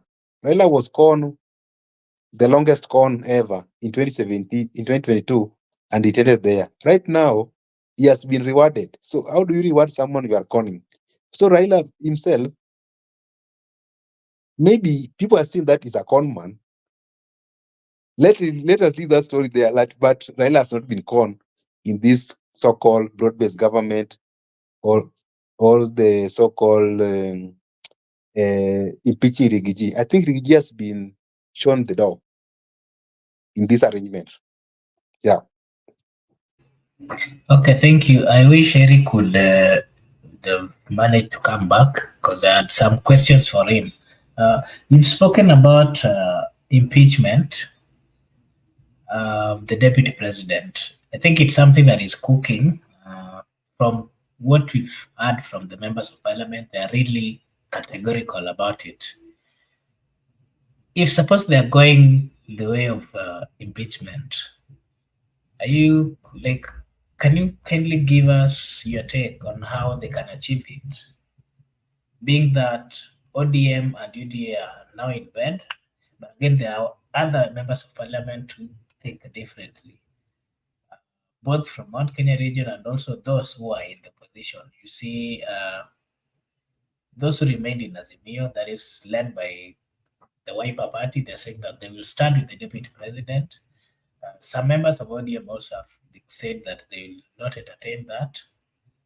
Maybe your take. How do you think this they will manage to get the DP out, and should they manage, who do you think is going to be given that position? Yeah, Miguda was in deep thoughts when Eric was talking. Indeed, I was in deep thought because I received a certain photo right away. I saw Raila with Makau Mutua, Joho, Ledama Lekina at Manhattan, New York City. So I was like, people were saying that Babu Owino was with Ledama Lekina. Ledama Lekina has joined Baba in those trips. So it means Babu Owino is alone ranger. That's what I was thinking. Anyway, impeachment, if it is brought in the National Assembly, that is Parliament, where there are two, we have bicameral houses, the National Assembly and the Senate. So what I said yesterday is that impeachment motion must be supported by 2/3 of the members of National Assembly, whereby any member of the Parliament can bring that impeachment motion into the House. And after 2 days, they will give it to the Speaker. The Speaker will give it to the Speaker of the National Assembly of the Senate. Then within 7 days, the senators will have to hear and determine the provided petitions of the alleged person. Then the Speaker will also form a committee of 11 people. It's more of a quasi-judicial. It's more of a court. So they will form that 11 people committee. They will also hear and determine the dispute, and also the person will appear before them. Then after they have made their decision, the person will cease to be the deputy president of the Republic of Kenya. Then the president, within 14 days, will have to name or appoint the new deputy president. After which, within 60 days, the House National Assembly, where Kimani Ichung'wah is the majority leader, will have to approve within 60 days. So your question was who is going to be appointed, or who is having those high chances of being appointed? First you have to look at the why do you impeach a president or a deputy president or a deputy governor? And we were with you, we discussed about Article 144, 145 on how to impeach a president. And also Article 150 talk about the deputy president. In this our case. Now Article 149 talk about the process. So you see, there was those provisions in the Constitution like gross misconduct. And we say that what you might view as gross is not what I view as a gross. So either way, it is a question of debate in the National Assembly. Then there is also whereby you believe that a person has committed a serious crime. So what you might believe is not what I might believe. It's also a question of debate in the National Assembly. And also if a person has gross violated the Constitution of Kenya, which is supreme, and international law. So what a gross violation, how you perceive gross violation is not how I perceive gross violation. And now the question is still for the debate in the National Assembly. That's why we said we need to move to Supreme Court for an interpretation to give us spelled out how to impeach a president, a deputy president, and we'll also apply it to the governor and deputy governor. Remember the case of the deputy governor of Siaya, Odwal. Odwal, what the people or the petitioner perceive as belief or as gross misconduct is not what the defendant perceived, and that's not what the court perceived. So I think it was never, after impeachment, the court reinstated him. So from those provisions and those citations, I was thinking that maybe they are pushing Kithure Kindiki, since Majority Leader Kimani Ichung'wah convened a night meeting, which was being said by Rigiji that there are some night meetings, and the people in the night meetings are quoting Mr. President. Maybe they want a deputy from Mount Kenya East, so that they want to divide the Mount Kenya people. They want to divide Mlima. So they want a deputy to emerge from Mount Kenya. And the person who is closer to that docket is Kithure Kindiki, Professor Abraham Kithure Kindiki. So if Ruto appoint Kithure Kindiki within 14 days, the parliament will have to approve him within 60 days. And I was seeing a scenario whereby Kimani Ichung'wah might replace Kithure Kindiki in that docket for the interior docket. That was my own opinion from the provisions in the law and from the citations, and also on the why Ichung'wah and why Kindiki. Ichung'wah has been vocal, and he has even been named as Muka wa Ruto, Ruto's wife. Muka in Kikuyu is wife, I think so. Muka wa Ruto. And Ichung'wah at the same time has been also named like Ruto's dog. And you saw when Mr. Ruto was at Lower Kabete, the school of government, Ruto was received by Kithure Kindiki. And when Ruto was going to New York via Haiti, he went to Haiti, then New York. The person who saw him off was Kithure Kindiki. Even during the state visit to United States of America, when he came back from USA to JKIA, he was received by Kithure Kindiki. So, and you had also Deputy Gachagua was saying that he is not aware that Ruto was flying out of the country. He was not aware, he was not informed, and he was in Nairobi. So it means Kindiki was informed because we saw Kindiki at airport. So probably Kindiki might be Ruto's choice to answer your question. Yeah. Okay, thank you, Mr. Megoda. We are unable to get Mr. Eric back. Maybe we'll plan and have another discussion with him. Before we close the show, allow me to thank everyone who participated, those who are commenting, those who are watching. We are very much grateful as a channel. And if you've not subscribed, kindly subscribe to Brother Benson Media. Here we say your voice counts. And again, I also wanted to let everyone who's watching, if maybe you also want to be part of the panelist, you are highly welcomed. You can either reach to us via the comment here or via the email address in the YouTube channel. If you have something that you want to share with us, we also, our doors are open. Kindly reach out and we'll give you a platform. Mr. Miguda, maybe your last remarks before we close the show, because I'm unable to get Mr. Eric back. My final thought, just to tell our viewers we are very grateful for this time. I've seen today people were many, and they have stayed tuned up to this hour. You have taken long, Okay. and so we are very much. Sorry, before we come, we give your final remarks. There's a question here from Gypsy Corner. Why do you need a kingpin when you have elders and chiefs? Don't they do almost the same job? Kindly give your opinion on that. I will just ask Chief Saikona another question. Why do you need elders and chiefs? Why do you need what is the role of elders and chiefs? This issue of kingpin is a narrative which is being driven, especially in Nyanza. It is being driven. It's a bit technical because during the time of when there was the Luo people were being led by somebody called Ker. When Ker died, Meshach Riagogalo died. The people or the elders agreed unanimously that the next Ker to be Nyandiko. Then what happened? Raila install someone, the late, I don't know, the late Otondi. Then after it's only the late Otondi. Then when Otondi passed away, he installed again Odungiranda.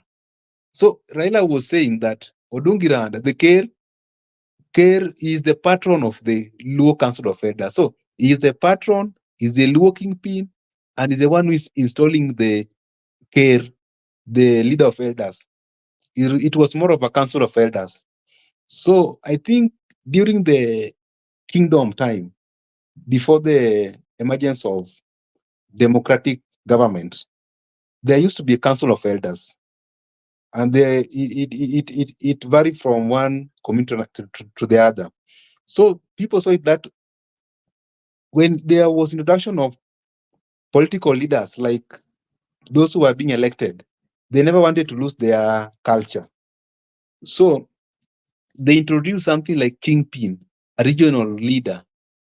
So he is a kingpin politically, but when it comes to cultural, they are care, council of elders, and there are also those who advise kings are called Okebe in Luo. So Okebe was like, if you go to Western Africa, Nigeria, they call him Olohu, someone who was very intelligent and sit next to the care or to the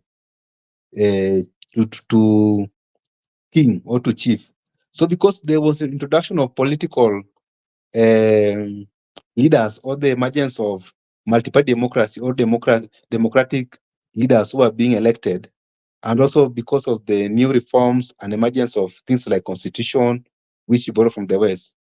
So Raila saw it wise, quote unquote, and the people that for him to resonate with the council of elders, or for him to resonate very well with the people who are following care, let him rebrand himself as kingpin.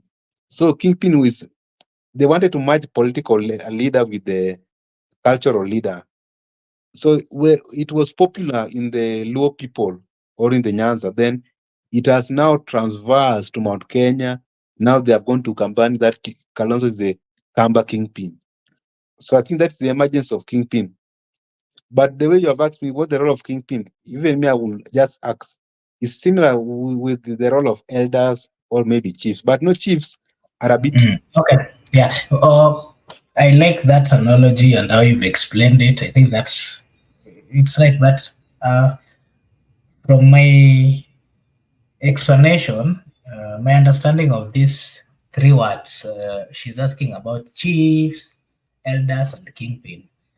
Chief, normally from what I'm seeing, chief are representatives, are local representative of the government. They're the people who represent the government at the lowest level. Kama huko kwetu naona chief, they have a role, hata wanalipwa na serikali, and they are the lowest representative of the government. And then elders are a group of old men and women who have been in existence for quite some time. So most of the time they do give counsel, they do give they advise a group of people or young people, depending with the culture of that community or region. I remember I was also a son of an elder. My dad was an elder in somewhere, so I would see them being called to make some serious decisions when it which involved the community. I would also see them. They had a higher, how do you say it? Like politically, they would actually come out and tell us that maybe this is the right person that like they would make decisions on behalf of the community. And then kingpin is more of a representative of a group of people or community. Like we've seen, Raila has been a kingpin of the Luo community, whereby all the political decisions, actually instructions come from him. We've seen instances where he's forcing the people of Luo Nyanza. If he tells the people of Luo Nyanza that this is the person that I want you to elect, they will automatically elect. Or if they come up If they refuse to elect that person, then the people of that region would see it as they've not listened to the king. And should that person who has been elected perform dismally, then the kingpin, that is Raila, would then come and say, "Oh, I told you this, you didn't listen to me. Now I'm not going to help." So we've seen the issue of kingpinship also in Mount Kenya. Like we are being told Uri is still the kingpin of the Kikuyu people, which comprises of Embu, Gikuyu, Ameru, Taraka. Yeah, so I think we've answered that question. Gypsy Corner, kindly confirm if you've understood or if you still have, if you still want some more explanation, we are available. We are still here. Miguda, or did I cut you? Or you did give your explanation? You cut me, I was almost finishing. So, what I was saying is that because of we were hurry in writing our constitution. If you go to Accra, Ghana, there is that incorporation, and I'll invite you to read the constitution of the people of Ghana. There is that incorporation of chieftaincy, whereby their cultural practices has been incorporated in the constitution.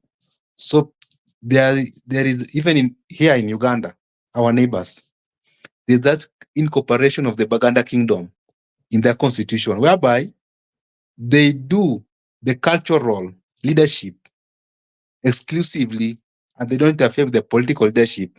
When it comes to political leadership, you allow the people to elect their leader democratically. You don't, so it works with the incorporation of that culture into the constitution, whereby the Baganda Kingdom is a continuation of that kingdom, but whereas the political leaders, the political class elect their leaders exclusively, so they don't interfere and they don't bring those things like kingpin, chieftaincy. So they work independently. Therefore, in our culture, in Kenyan culture, we ought to have incorporated that because we are diverse. We are more than 41 tribes. We have different cultural practices. Unlike people in Accra, Ghana, or people in Uganda. So what do we need to do? Like I've said, this issue of kingpin, we need to transform it to a leader, that Raila is a leader, Uhuru is a leader, not kingpin. Because if you bring the issue of kingpin, people will want things like inheritance. People will want things like I'm the apparent heir. I want to inherit Baba. You see, the other day, Babu Owino, that I don't need anybody endorsement, because this issue of kingpin will, even if you are overqualified to lead the people of law, even if you are overqualified to be the president, they want you to rotate to the kingpin so that the kingpin can endorse you, so that you can be seen as the apparent heir. The way people saw Raila was the apparent heir to Jaramogi, Uhuru was the apparent heir to Jomo Kenyatta, Ruto was the apparent heir to Moi. So sometimes it delays people's dreams. It delays people's visions and ambitions.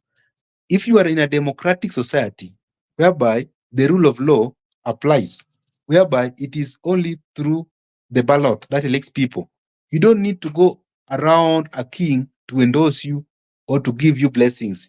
You should just emerge and the people should elect you. That's why I'm opposed to this thing of kingpin in the 21st century. We don't need to worship these leaders. Okay, thank you, Mr. Meguda. I'm still reminding our viewers that if you're new here, kindly like and subscribe. Meguda, your last comment. I don't know whether that was your last comment before we close. I wanted to appeal to our viewers that to continue viewing and also sharing the comments. They give us thumbs up. The other day I saw somebody gave us thumbs down. You are very grateful. This is Brother Benson Media, where your opinion counts. You don't need to go to mainstream media. Just be here. You can speak your mind. You are fully protected by law. Do not fear. Bye bye. See you next time. Okay, thank you, Mr. Mikuda. It was nice having you in the show. Eric left. I don't know. I think he had a problem with the network or internet. We tried reaching. We tried sending some messages, but we didn't really get him back. We'll try plan, and then maybe we'll have a time where he'll be in the show to give his opinion. To everyone who is also interested in joining the show, you can always comment. We do share the link. Like if you check there, I think it was the first in the comment section. We shared the link.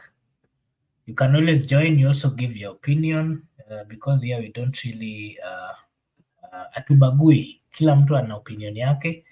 And the constitution also gives us that leeway, that right. You have a right to give your opinion vile wewe unataka, so long as it is not insightful in any manner, so long as it is not against the rights of others.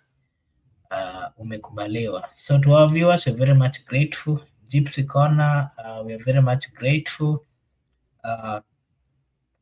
Judy Mustafa, thank you so much. We are grateful. I saw Tony Mohamud, thank you so much. Joel Mulala, thank you so much. Annie, thank you so much. Teresa Atieno, thank you so much. Who else? Benson, thank you so much. Kisumu Newsline TV, thank you so much for your consistent support. And everyone, Brenda Obedi, thank you so much. And everyone that I've not mentioned, we really appreciate. We are very much grateful for your consistent support. Tumeshukuru sana. Tutajaribu tulete Eric. We've seen the comments. Mnataka arudi tena. We'll try bring him back. We'll plan and let you know. To those of you who are within the country, I'm taking this opportunity to wish you a blessed night. Those who are not within, have a blessed morning, a blessed day, a blessed evening. Until tomorrow, thank you and bye-bye.